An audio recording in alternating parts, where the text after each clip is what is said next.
আগে তৃণমূল সরকারকে জিজ্ঞাসা করুন যে তাদের আপত্তিটা কোথায়।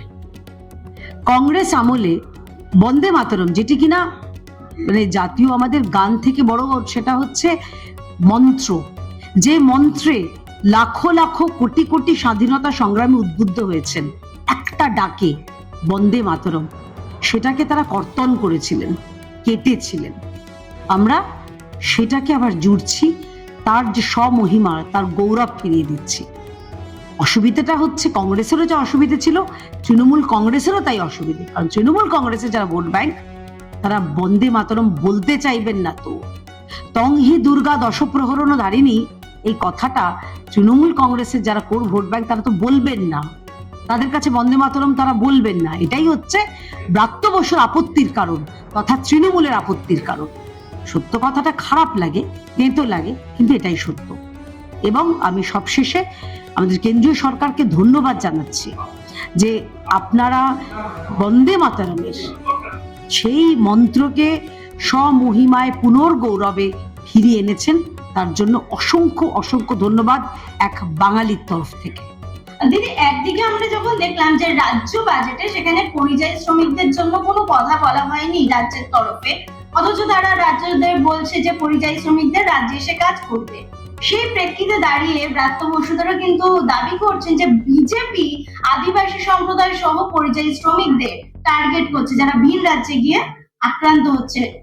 আচ্ছা, এই রাজ্যে আদিবাসী শ্রমিক যারা রয়েছেন বা আদিবাসী যারা রয়েছেন, তাদের জন্য বাজেটে কত কি অ্যালট করা হয়েছে বলবেন আমাকে? তাদের জন্য কি করা হয়েছে?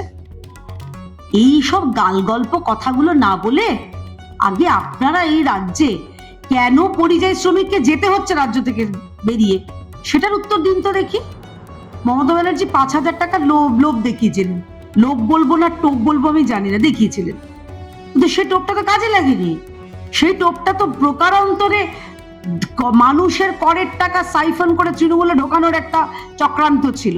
কজন মানুষ ওই শ্রমশ্রী না ঢপশ্রী তাতে নাম লিখিয়েছেন আমাকে বলুন? এবং যারা লিখিয়েছেন তারা নিতান্তই সত্যিই, তাদের প্রত্যেকটা মানুষেরই অপারগ হতে পারেন, কিন্তু অধিকাংশ পরিযায়ী শ্রমিক যারা ভিন রাজ্যে আছেন তারা বলছেন এই 5,000 টাকা কিছু হয় না দিদি, আমরা এর থেকে 3 গুণ 4 গুণ 5 গুণ বেশি রোজগার করি। সেইখানে দাঁড়িয়ে আপনি একটা শুধুমাত্র একটা গাজর দেখাচ্ছেন, কারণ এই পরিযায়ী শ্রমিকগুলো আপনাকে ভোট দেবে বলে। ভোটের আগে আপনাদের শ্রমিকদের প্রতি দরদ উতলে পড়ছে, আর বাদ বাকি 4.5 বছর তারা যে রাজ্য থেকে বেরিয়ে গেল, কেন বেরোলো? তাদের রাজ্যে তো ফেরানোর জন্য। একটা শিল্প করে দেখান না, তারপরে বুঝবো কতটা আপনাদের দরদ রয়েছে। আর এই আদিবাসী বলুন, আমাদের যারা দলিত সমাজের বলুন, সমাজের নিম্ন স্তরের বলুন, এদের জন্য আপনারা কত কি করেছেন? এদের কি সমাজের ওপরে উঠিয়ে আনার জন্য কি করেছেন? সারা দেশে 25% যারা দারিদ্র সীমার নিচে, তাদেরকে ওপরে, দারিদ্র সীমার ওপরে নিয়ে এসেছে কেন্দ্রীয় সরকার।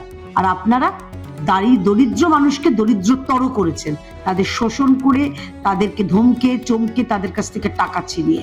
তফাৎটা এখানে।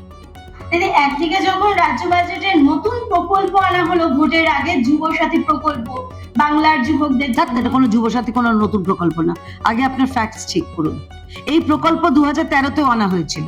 এটা হচ্ছে ওই পুরনো বোতলে, এই নতুন বোতলে পুরনো মদ, খালি মার্কেটিং এর গিমিক করা হয়েছে। 13 সালে তাহলে কি ছিল ওটা?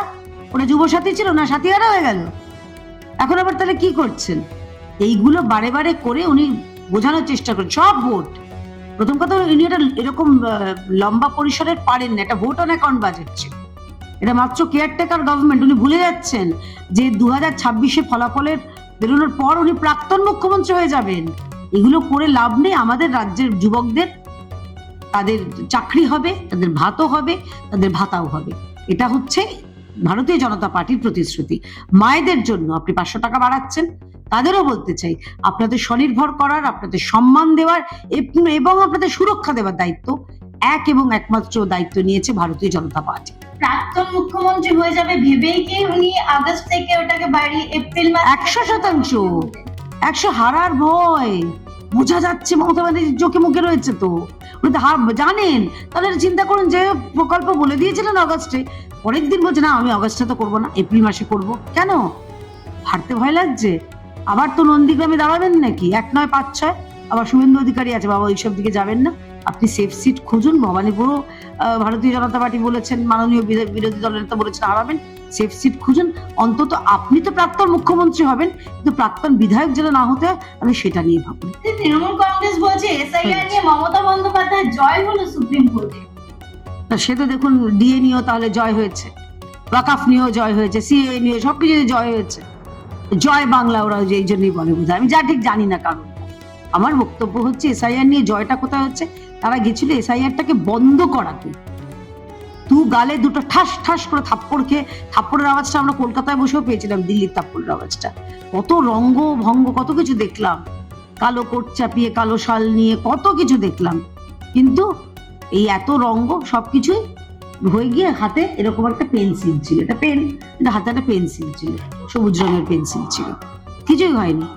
তার কারণ হচ্ছে পশ্চিমবঙ্গের যে এই দুরবসন্ধিটা মাননীয় সুপ্রিম কোর্ট বুঝে বলে দিয়েছিলেন যে আপনাদের যে এসআইআর বন্ধ করার যে তালটা করেছেন, সে তালটা আমরা কেটে দিলাম।